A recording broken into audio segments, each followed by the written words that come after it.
السلام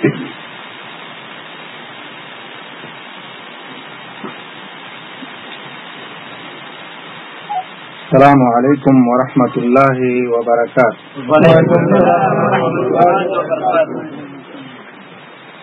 الحمد لله رب العالمين والعاقبة للمتقين والصلاة والسلام على رسوله الكريم أما بعد. উপস্থিত দিনী ভাইরা, আল্লাহ রাব্বুল আলামিনের যাবতীয় প্রশংসা এবং নবী মুহাম্মদ মুস্তাফা সাল্লাল্লাহু আলাইহি ওয়াসাল্লামের প্রতি অনেক অনেক দরুদ এবং সালাম বর্ষিত হোক। আল্লাহুম্মা সাল্লি আলাইহি আল্লাহুম্মা বারিক আলাইহি। আজকে আমরা যে বিষয়ে আলোচনা করার ইচ্ছা পোষণ করেছি সেই বিষয়টির শিরোনাম হচ্ছে আহলে হাদিস কি কোন নতুন দল? এই বিষয়টির প্রয়োজন এ কারণে পড়েছে বা আলোচনা এ কারণে করার ইচ্ছা করেছি যে কিছু মানুষ বা কিছু মতবাদ, কিছু দল এমনও আছে যারা আহলে হাদিসের নাম হয়তো নতুন শুনছে, কিংবা আহলে হাদিসের যে দাওয়াত পদ্ধতি, যে নিয়ম, তারা যেভাবে মানুষকে দাওয়াত দিয়ে থাকে কোরআন এবং সুন্নতের সরাসরি আমল করার জন্য, সেটা অনেক মাযহাবী মানুষকে, কিংবা বলা যেতে পারে যারা অন্ধ তকলিদ, গোড়া বিশ্বাসে বা নীতিতে বিশ্বাসী, এরকম লোকদের অসুবিধা হচ্ছে। বিশেষ করে এই যুগে যখন মিডিয়া মানুষকে এখন কোন দেশের মধ্যে সীমিত রাখেনি, বরং কোন মানুষ যদি চায় যে তার বক্তব্য, তার মন্তব্য মানুষকে বলবে বা শোনাবে, তাহলে সে মিডিয়ার মাধ্যমে পৃথিবীর সব জায়গায় তার মতবাদ, তার চিন্তাধারা সে প্রকাশ করতে পারছে। ঠিক এমনই হয়েছে।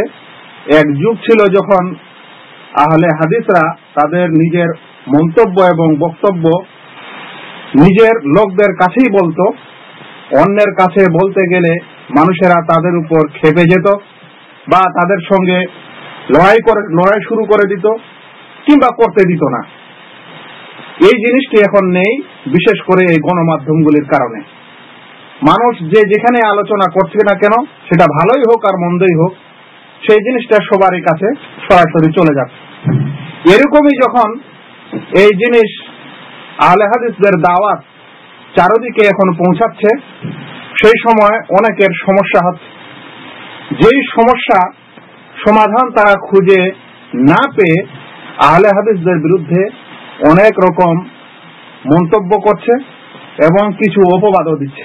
সেই সমস্ত অপবাদের মধ্যে একটি বড় অপবাদ হলো, বিশেষ করে উপমহাদেশের হানাফি মাযহাবের লোকেরা এই অপবাদটি দিয়ে থাকে যে আহলে হাদিস ইংরেজদের যুগে তৈরি হয়েছে, বা আহলে হাদিস দলটি ইংরেজরা তৈরি করেছে, ব্রিটিশের যুগে তৈরি হয়েছে। এখন আমাদের জানা উচিত, সেই ভাইদেরকেও জানা উচিত আর আমাদেরকেও জানা উচিত যে আসলেই কি এরকম কোনো কিছু আছে না নেই।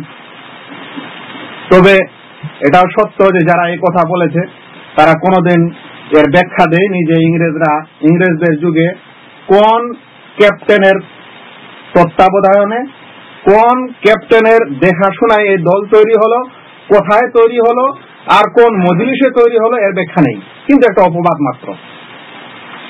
আমরা আজকের আলোচনায় যে বিষয়টি প্রকাশ করার এবং বলার ইচ্ছা করছি সেটি হলো এই যে আহলে হাদিস কোনো নতুন দল নয়, কিংবা ইংরেজদের যুগে, ব্রিটিশের যুগে আবিষ্কৃত কোনো দল নয়। এর সপক্ষে কিছু দলিল তাদেরই বই পুস্তক থেকে এবং কিছু অথেন্টিক বই পুস্তক থেকে আজকে উপস্থাপন করার চেষ্টা করা হবে ইনশাআল্লাহ। এক নম্বর, এই নামটি অর্থাৎ আহলুল হাদিস বা আহলে হাদিস, এই নামটি স্বয়ং সাহাবাদের যুগে, তাবেঈনদের যুগে ক্লিয়ার ভাবে একটি পরিচিত দল বা পরিচিত শব্দ ছিল। এ সম্পর্কে প্রথম দলিলটি শারফ আসহাবিল হাদিস, একটি বইয়ের নাম, যে বইটির লেখক হচ্ছেন খতিব বাগদাদি। ভাইয়েরা, যদি আমি নিজের পক্ষ থেকে কোনো কথা বলি আর দাবি করি তাহলে সেটার কোনো দাম নেই, কিন্তু যখন আমি প্রাচীন যুগের লেখক এবং গবেষকদের কোনো বই থেকে কোনো জিনিস পড়ে আমি আপনাদের শোনাবো, তার মানে হলো এটা আমার লেখা নয় বা আমার কথা নয়, এটা ইসলামী পণ্ডিতদের এবং মনীষীদের। তাই সেখান থেকে আমাদের বিচার করতে হবে যে কথাটি কতখানি গুরুত্বপূর্ণ, কতখানি সুন্দর এবং কতখানি এর মান আছে। আর যদি কোনো মানুষ নিজে বলে বর্তমান যুগের কোনো মানুষ, তাহলে তার কথার কি দাম হয়।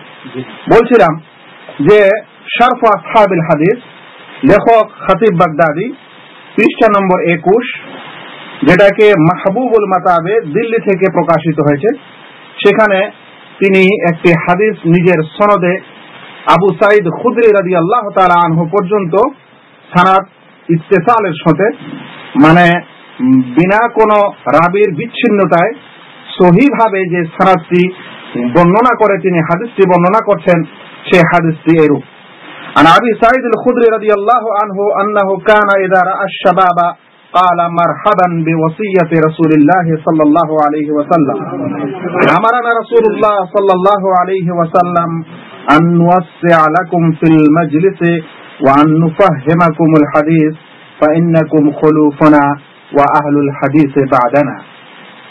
আবু সাঈদ খুদরি রাদিয়াল্লাহু তাআলা আনহু থেকে বর্ণিত, তিনি বলেন, তিনি যখন কোন যুবককে দেখতেন, আবু সাঈদ খুদরি আল্লাহর রাসূলের একজন বিশিষ্ট সাহাবী, তিনি বলছেন যে যখন তিনি কোন যুবককে দেখতেন তখন তিনি বলতেন, মারহাবান বিওয়াসিয়াতি রাসূলিল্লাহ সাল্লাল্লাহু আলাইহি ওয়াসাল্লাম, আল্লাহর রাসূলের ওসিয়ত মোতাবেক আমি তোমাদেরকে মারহাবা বলছি।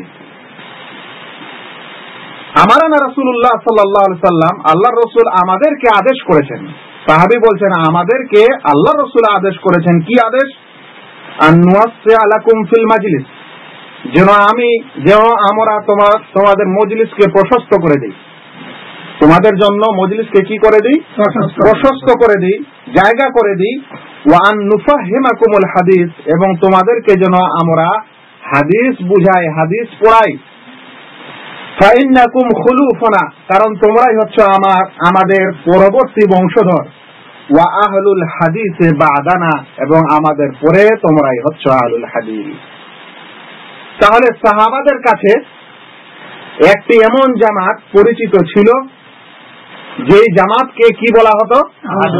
আহলুল হাদিস বলা হতো। তাহলে আহলুল হাদিস যদি ইংরেজদের যুগে তৈরি হয়, তাহলে সেই নামটা সাহাবীদের যুগে কেমন করে থাকে? এটাই বোঝা যাচ্ছে যে এটা একটি অপবাদ, কিংবা তাদের এটা বিরাট অজ্ঞতা এবং মূর্খতা, যে তারা ইতিহাস জানে না, তারা হয়তো বই পুস্তকই পড়ে না, আর এরকম একটা অপবাদ দেয়। কিংবা তাদের নিয়ত খারাপ, তারা এমন লোককে যারা তাদের সমাজে বসবাস করে, তারা আহলে হাদিসের দাওয়াত মানতে চায় বা শিখতে চায়, জানতে চায়, ওরা বাধা দিতে চায়। বাধা দেওয়ার সময় এরকম অপবাদ মানুষকে দিয়ে থাকে। মোট কথা হলো এই যে এখানে স্পষ্ট যে সাহাবী বলছেন, তোমরাই আমাদের পরের বংশধর এবং আহলুল হাদিস। তাহলে কেউ যদি বলে যে না, এই আহলুল হাদিস একটা নতুন দল, তার এই কথা অবশ্যই খণ্ডিত হবে এবং ভুল। কারণ আহলুল হাদিস নামটি সাহাবাদের যুগে এবং তাবেঈনদের যুগে স্পষ্টভাবে বর্ণিত হয়েছে। এটি প্রথম পয়েন্ট। দ্বিতীয় পয়েন্ট, ইমাম শাফিঈকে কে না চেনে?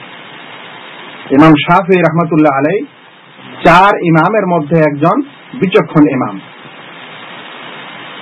তিনার একটি বই আছে যার নাম হলো রিহলাতুশ শাফিঈ। কি নাম? রিহলাতুশ শাফিঈ, অর্থাৎ শাফিঈর ভ্রমণ বৃত্তান্ত। ইমাম শাফিঈ যে ভ্রমণ করেছিলেন সেই যুগে, যেখান থেকে সেখানে তিনি যাতায়াত করেছিলেন, সেই যাতায়াতের বৃত্তান্ত যে বইতে লেখা হয়েছে, সেই বইটার নাম হচ্ছে রিহলাতুশ শাফিঈ। তিনি এই বইটি ইমলা করিয়েছিলেন, লিখিয়েছিলেন তার বিশেষ ছাত্র যার নাম হচ্ছে রাবি বিন সুলাইমান আল মাসরি। রাবি বিন সুলাইমানকে তিনি যখন এটা লেখান, সেই বইয়ে তিনি আলোচনা করার সময় বলছেন, ইয়ালকানির রিজাল ওয়া আসহাবুল হাদিস। তিনি ভ্রমণের সময় বলছেন যে আমার সাথে লোকদের সাক্ষাৎ হতে থাকে, আমার সাথে লোকদের কি হয়, সাক্ষাৎ হয়। ওয়া আসহাবুল হাদিস, এবং আসহাবুল হাদিসদেরও সাক্ষাৎ হয়। লোকদের সাক্ষাৎ হয়, আর কার সাক্ষাৎ হয়? আসহাবুল হাদিস। আহলুল হাদিসের যেই মানে, সেই মানেটাই হচ্ছে আসহাবুল হাদিস। হাদিস ওয়ালা বা হাদিসের ধারক, কোরআন সুন্নতের ধারককে আহলুল হাদিস বলা হয়, সেটাকে আসহাবুল হাদিস বলা হয়। ইমাম শাফিঈ বলছেন, আমার সাথে সাক্ষাৎ হয় লোকদের, এবং তার সাথে সাথে আসহাবুল হাদিসদেরও সাক্ষাৎ হয়, যার মধ্যে ইমাম আহমদ বিন হাম্বল ছিলেন, সুফিয়ান বিন ওয়াইনা ছিলেন, ওয়া আউজাই ছিলেন। পৃষ্ঠা নম্বর 14। তিনি 3 জন আসহাবুল হাদিসের নাম নিচ্ছেন। এখানে দেখার বিষয় হচ্ছে, বা মজার বিষয় হচ্ছে, আহমদ বিন হাম্বল বাগদাদের ছিলেন, বাগদাদ ইরাকের রাজধানী। আর সুফিয়ান বিন ওয়াইনা কুফায় ছিলেন, ওই বাগদাদেরই, ইরাকেরই একটি শহর কুফা। আর আউজাই তিনি শাম অর্থাৎ সিরিয়া প্রদেশে ছিলেন। তাহলে সেই যুগে ইমাম শাফিঈর সেই যুগটা তাবা তাবেইনের যুগ বা তার পরের যুগ। সেই যুগে আহলুল হাদিস ছিল, এবং আহলুল হাদিসের দল ছিল, মত ছিল, তাদের নিজস্ব আদর্শ ছিল। আর তাদের সঙ্গে কার সাক্ষাৎ হয়? ইমাম শাফিঈ রাহমাতুল্লাহ আলাইহির সাক্ষাৎ হয়। তাহলে এবার চিন্তা করুন যে এই অপবাদটি সহিহ না গলত। যারা বলে যে আহলুল হাদিস একটা নতুন দল, ইংরেজদের যুগে তৈরি হয়েছে, কিংবা তারপরে বা আর কোন সময় তৈরি হয়েছে, এটা নিছক একটি মিথ্যা অপবাদ। কারণ এই সমস্ত হাদিস এবং এই সমস্ত অথেন্টিক বইয়ে আহলুল হাদিসের নাম সেই প্রাচীন যুগ থেকে আছে। ইমাম শাফিঈ যাদের সঙ্গে সাক্ষাৎ করছেন, তারা তাবা তাবেইন বা তাবেইনের পরের যুগের লোক। আমরা একটু আগে সাহাবী, তাবেই এবং তাবা তাবেইন এবং তারপরের যুগে আহলে হাদিসের কি নাম শুনছি, নাম শুনতে পাচ্ছি, বই পুস্তকে আমরা ক্লিয়ার দেখতে পাচ্ছি। তৃতীয় পয়েন্ট, এই পয়েন্টটি খুবই গুরুত্বপূর্ণ, কারণ এখানে এরকম কোন বইয়ের উদ্ধৃতি নেই, বরং যারা এই অপবাদ দিচ্ছে আহলে হাদিসদের, যারা নতুন দল, তাদের বই এই ঘটনাটি বর্ণনা হয়েছে, এবং খুব মজার ঘটনা। আপনারা সবাই যদি একটু হানাফি মাযহাব সম্পর্কে জানেন, তাহলে বুঝতে পারবেন যে হানাফি মাযহাবের একটা প্রসিদ্ধ ফিকহ বইয়ের নাম হচ্ছে ফতোয়ায়ে শামী। ফতোয়ায়ে শামী, আর যার লেখক হচ্ছেন ইবনে আবেদিন। আসলে ফতোয়ায়ে শামী বইটি একটি বইয়ের শারহ, রাদ্দুল মুখতার শারহ দুররুল মুখতার। দুররুল মুখতারের কি শারহ।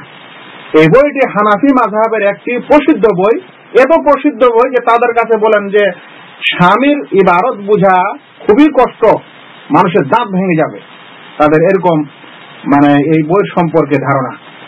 সেই ফতোয়ায়ে শামীতে রাদ্দুল মুখতার শারহ দুররুল মুখতার 3য় খণ্ড পৃষ্ঠা নম্বর 393 এবং 394-তে একটি ঘটনা বর্ণনা হচ্ছে। শুনেন, ঘটনাটি খুব মজার। কি ঘটনা বর্ণনা হচ্ছে? লেখক বলছেন, হুকিয়া ইন্না রাজুলান মিন আসহাবে আবি হানিফা, বর্ণনা করা হয়েছে যে আবু হানিফা রাহমাতুল্লাহ আলাইহির একজন অনুসারী ব্যক্তি খাতাবা ইলা রাজুলিন মিন আসহাবিল হাদিস ইবনাতা, তিনি একজন আসহাবুল হাদিস বা আহলে হাদিসের লোকের মেয়েকে বিবাহ করার জন্য প্রস্তাব দেন।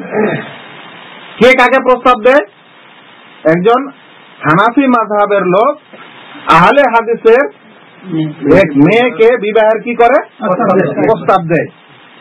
ফি আহদে আবি বকর আল জুজজানি, এটা আবু বকর জুজজানির যুগে, তার কথা কিছু পরে আসছে। তা আবা, আহলে হাদিসের সেই ব্যক্তিটি অস্বীকার করে দেয়, প্রস্তাব নাকচ করে, কিন্তু কয়েকটি শর্ত দেয়। যদি এই শর্ত আপনারা রাখেন, হানাফি মাযহাবের সেই মানুষকে বলা হয় যদি এই শর্ত আপনারা রাখেন, তাহলে আমি আমার মেয়েকে বিবাহ দিতে পারি। কি শর্ত দিলেন? বললেন আইয়াতরুকা মাযহাবা, সে যেন হানাফি মাযহাব পরিত্যাগ করে, 1 নম্বর শর্ত। ফায়াকরা খালফাল ইমাম, ইমামের পিছনে যেন সূরা ফাতিহা পড়ে, কারণ হানাফিরা ইমামের পিছনে কি পড়ে না? সূরা ফাতিহা পড়ে না। ওয়া ইয়ারফাউ ইয়াদাইহি ইনদাল ইনহিনা, আর রুকু করার সময় যেন হাত উত্তোলন করে, রাফুল ইয়াদান করে, তারপরে যেন কি করে, রুকুর পর যেন কি করে, রাফুল ইয়াদান করে, কারণ হানাফিরা রুকুর পরে কি করে না? রাফুল ইয়াদান করে না। ওয়া নাহওয়া যালিক, এবং অনুরূপ কিছু আরো কথা তিনি বলেন, শর্ত রাখেন। ফাআজাবাহু ফাজাওয়াজাহু, লোকটি এসব প্রস্তাব মেনে নেয়, তারপরে তিনি তার মেয়ের বিবাহ দেন। এখন এই কথাটি কার? যাইনুল আবেদিন, একজন বিশিষ্ট ফাকিহ হানাফি মাযহাবের, তিনি এখানে ক্লিয়ার আলোচনা করছেন যে হানাফি মাযহাবের এক ব্যক্তি আহলে হাদিসের এক মেয়েকে প্রস্তাব দিলে তার পিতা এই শর্ত দেন। তাহলে কি বোঝা যাচ্ছে? যে সেই যুগে আহলুল হাদিস বিদ্যমান ছিল। তাহলে কিভাবে এই কথা সঠিক হতে পারে যে আহলুল হাদিস একটি নতুন দল বা বর্তমানে আবিষ্কার হয়েছে? কাজী আবু বকর জুজজানি, তিনি 3য় শতাব্দী হিজরির লোক ছিলেন।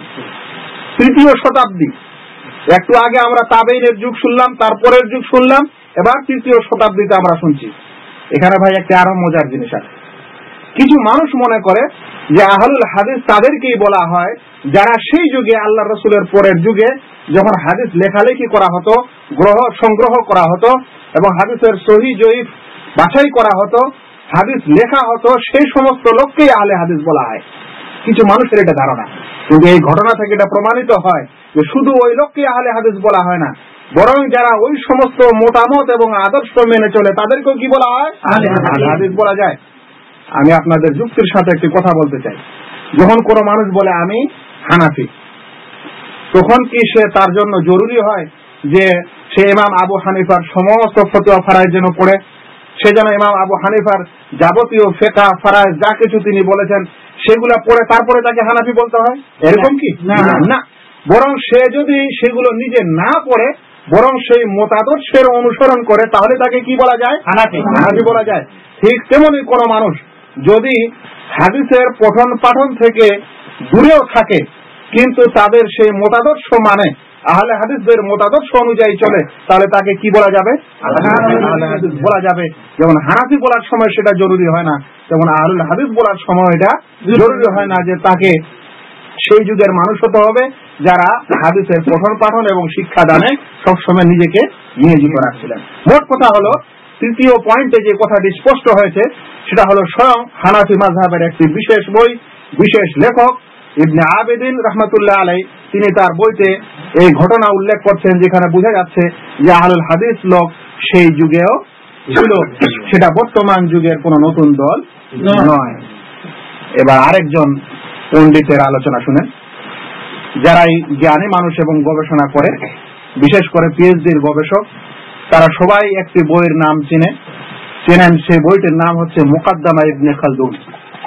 মুকাদ্দামা ইবনে খালদুন একটি এমন বই, যেই বইটি লেখক এই আরব উপমহাদেশ কিংবা আমাদের এই ভারত উপমহাদেশের নয়, বরং তিনি ছিলেন আফ্রিকার মরক্কোর বা মগরেবের মানুষ, আল মাগরিব বা মরক্কো, সেই দেশের লেখক। তিনি মুকাদ্দামা ইবনে খালদুন, তারিখ ইবনে খালদুন এবং মুকাদ্দামা ইবনে খালদুন দুটি বই আছে। সেই মুকাদ্দামা ইবনে খালদুন তিনি কিছু আলোচনা করছেন, শুনেন। সেই আলোচনায় বর্ণিত হয়েছে, ওয়ান কাসামাল ফিকহু ফীহিম ইলা তারিকাতাইন, তারিকাতু আহলির রায় ওয়াল কিয়াস, বলছেন সেই যুগে ফিকহ 2 ভাগে বিভক্ত হয়ে যায়। একটি ছিল রায় এবং কিয়াসের পদ্ধতি বা তরিকা, আর অপরটি ছিল, আর সেই পদ্ধতিটি ছিল ইরাকবাসীদের, যারা রায় এবং কিয়াসের মাধ্যমে ফিকহ লিপিবদ্ধ করতেন। আর দ্বিতীয়টি ছিল আহলুল হাদিসদের তরিকা বা পদ্ধতি, ওয়াহুম আহলুল হিজাজ, আর এরা ছিল হিজাজবাসী। ওয়া কানাল হাদিস কালিলান ফি আহলিল ইরাক, আর ইরাকবাসীদের মধ্যে হাদিসের সমাহার বা হাদিসের ভান্ডার খুব কম ছিল। তার কারণ তিনি উল্লেখ করেছেন। তাহলে কি বোঝা গেল? যে সেই যুগে এমন দুটি পদ্ধতিতে ফিকহ লেখা হতো, একটির নাম ছিল আহলুর রায় এবং কিয়াসের পদ্ধতি, আর অপরটি ছিল আহলুল হাদিসের পদ্ধতি। তাহলে আহলুল হাদিস নামটি সেই যুগেও কি আছে? বিদ্যমান আছে। এরকম নয় যে আহলুল হাদিস নামটি বর্তমান যুগে বা এই যুগে আবিষ্কার হয়েছে। এই চতুর্থ পয়েন্টের পর আবার পঞ্চম পয়েন্ট শুনেন। এই পঞ্চম পয়েন্টটি একটি গুরুত্বপূর্ণ পয়েন্ট এই কারণে যে যিনি লেখক তিনি হানাফি এবং তিনি কোনো মাযহাবী লোক ছিলেন না, কোন দ্বীনি বিষয়ের লেখক ছিলেন না। তিনি ছিলেন নিছক একজন ভূপর্যটক। ভূপর্যটক মানে যারা পৃথিবী ঘোরাফেরা করে এবং ভূগোল লিখে। পৃথিবী যে গোলাকার, সেই পৃথিবী গোলাকার, এই গোলাকার পৃথিবীর সম্পর্কে তিনি ভ্রমণ করেন এবং লিখেন। তার বইটির নাম হচ্ছে আহসানুত তাকাসিম। বইটির নাম কি? আহসানুত তাকাসিম। পৃষ্ঠা নম্বর 39। লন্ডন থেকে দ্বিতীয়বারে প্রকাশিত হলে এই পৃষ্ঠা নম্বর হবে। তিনি মুসলিম দেশগুলোর ভ্রমণ করেন, বিশেষ করে যে সমস্ত এরিয়ায়, যে সমস্ত দেশে মুসলিম বেশি বেশি ছিল সেখানে তিনি ভ্রমণ করেন।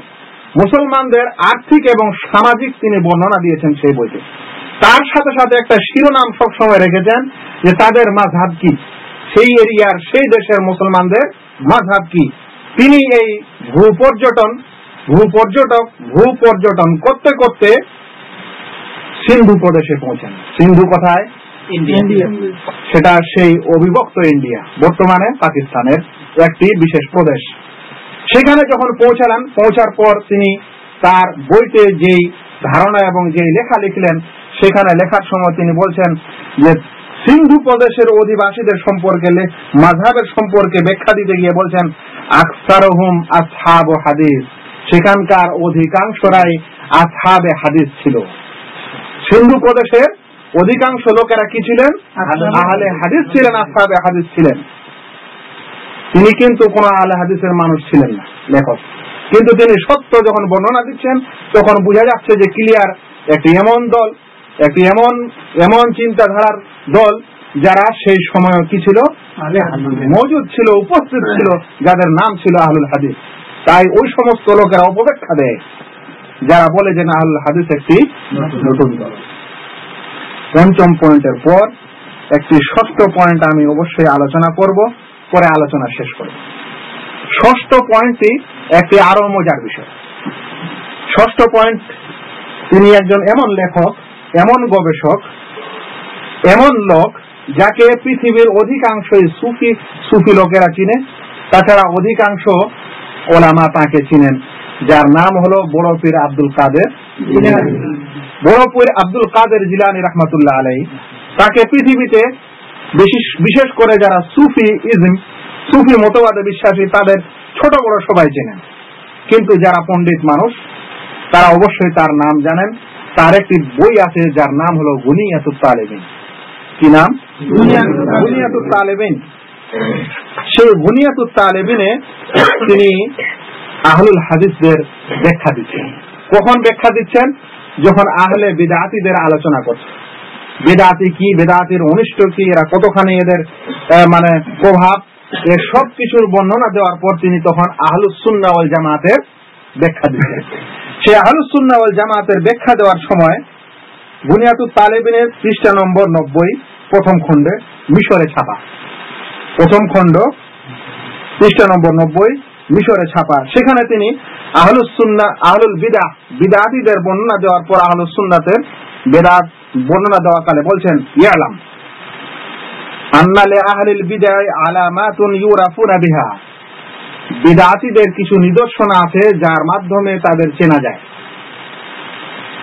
ফাআলামাতু আহলিল বিদআ আল ওয়াকিয়াতু ফি আহলিল আসার, বিদআতীদের আলামত হচ্ছে তারা আসারীদের গালি দেয়। আসারি কি জিনিস? আসার হলো হাদিসের দ্বিতীয় নাম। হাদিসকে হাদিস বলা হয় এবং আসার বলা হয়। তো আসারীদের যারা হাদিসের অনুসরণ করে তাদেরকে বিদআতীরা কি করে? গালি দেয়। সত্যি কথা ভাই, এখনো গালি দেয়। এখনো বিদআতীরা আহলুল হাদিসকে কি করে? গালি দেয়। তারপরে বলছেন ওয়া কুল্লু যালিকা আসাবিয়্যা, এসব কিছুই হচ্ছে তাদের অন্ধ গোলামি, মাযহাবী গোলামি। ওয়া গিয়াযুন, এবং অন্তর জ্বালা, লি আহলিস সুন্নাহ, আহলে সুন্নাতের জন্য, সুন্নাত ওয়ালাদের জন্য। ওয়ালা ইসমালাহুম ওই আহলুস সুন্নাতের কোন নাম নেই ইল্লা ইসমুন ওয়াহিদুন, একটি নাম ব্যতীত, ওয়া হুয়া আসহাবুল হাদিস, আর সেই নামটি হচ্ছে আসহাবুল হাদিস, হাদিসওয়ালা বা হাদিসের ধারক। তাহলে বড় পীরের যুগেও আহলে হাদিস কি ছিল? বিদ্যমান ছিল, এবং আহলে হাদিসরা ছিলেন। এইভাবে যুগে যুগে আহলে হাদিস পৃথিবীতে ছিলেন, আছেন, এবং ইনশাআল্লাহ ভবিষ্যতেও থাকবেন। তবে মনে রাখবেন যে মানুষ তাদের এই নিরপেক্ষ দাওয়াতের কারণে যারা কোন মাযহাবের অনুসরণ করে গোড়াভাবে অন্ধভাবে, তাদের সমস্যা হয়। কারণ আহলে হাদিস কোন এক মাযহাবের বা কোন এক ব্যক্তির মতকে এবং ফতোয়াকে মানার এবং তার উপর চলার আদেশ করে না, সে কারণে তারা এই কথা বলে।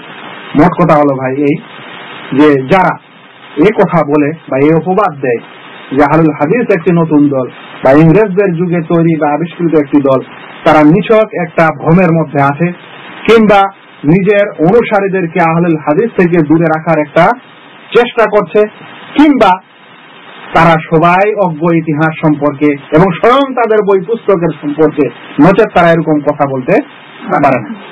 আল্লাহ তাআলার কাছে দোয়া করে যেতে যেতে একটি কথা বলে দিতে চাই যে ভাই, আহলুল হাদিস হওয়ার জন্য বা শুধু তাদেরকে আহলুল হাদিস বলা হয় যারা সেই তাবেঈ বা তাবা তাবেঈনদের যুগে হাদিসের পড়াশোনায় লেখালেখিতে ব্যস্ত ছিলেন, তারাই আহলুল হাদিস, এ কথাও কিন্তু ঠিক না। এই কারণে যে যারা লেখালেখি করে আর যারা মানে, লেখালেখি করার চাইতে যারা ওই সমস্ত জিনিস আমল করে বাস্তবায়ন করে, তারাই কিন্তু এই নামটা পাওয়ার বেশি হকদার।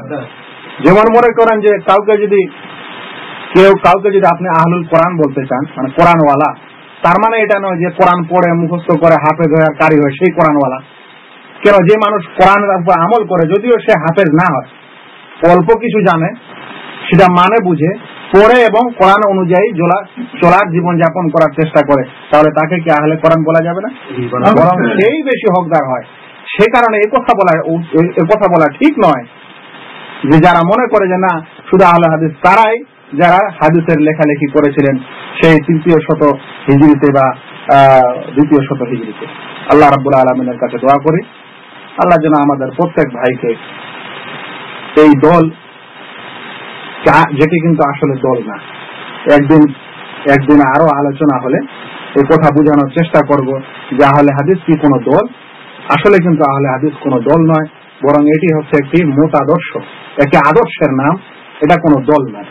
এই আলোচনা ইনশাআল্লাহ অন্যদিনে করা হবে, কিন্তু আজকে এই কথাই সারাংশ আমাদের সামনে ফুটে ওঠে যে আহলুল হাদিস আসলে একটি এমন মতাদর্শ, এমন চিন্তাধারা যেটা সাহাবীদের যুগ থেকে নিয়ে এখনো পর্যন্ত আছে। পার্থক্য শুধু এতখানি হয়েছে যে হয়তো সেই যুগে সাংগঠনিক রূপ ছিল না, একত্রিত হয়ে কাজ করার একটা প্ল্যাটফর্ম ছিল না, বা তার প্রয়োজনীয়তা ছিল না, কিন্তু আজ তার প্রয়োজনীয়তা হয়েছে বলে একটা প্ল্যাটফর্ম হয়েছে, একটা সংগঠন হয়েছে, বা একটা সংগঠনের রূপ আছে। এতখানি পার্থক্য, নচেত আহলে হাদিস তখনও ছিল আর এখনো আছে, ইনশাআল্লাহ ভবিষ্যতে থাকবে। এই আহলে হাদিসের ফজিলত কি আর এই দল কি দল নয়, ইনশাআল্লাহ আমরা আগামী আলোচনায় সেটা বুঝার এবং শোনার চেষ্টা করবো ইনশাআল্লাহ। ওমা আলাইনা ইল্লাল বালাগ। আসসালামু আলাইকুম ওয়া রাহমাতুল্লাহ।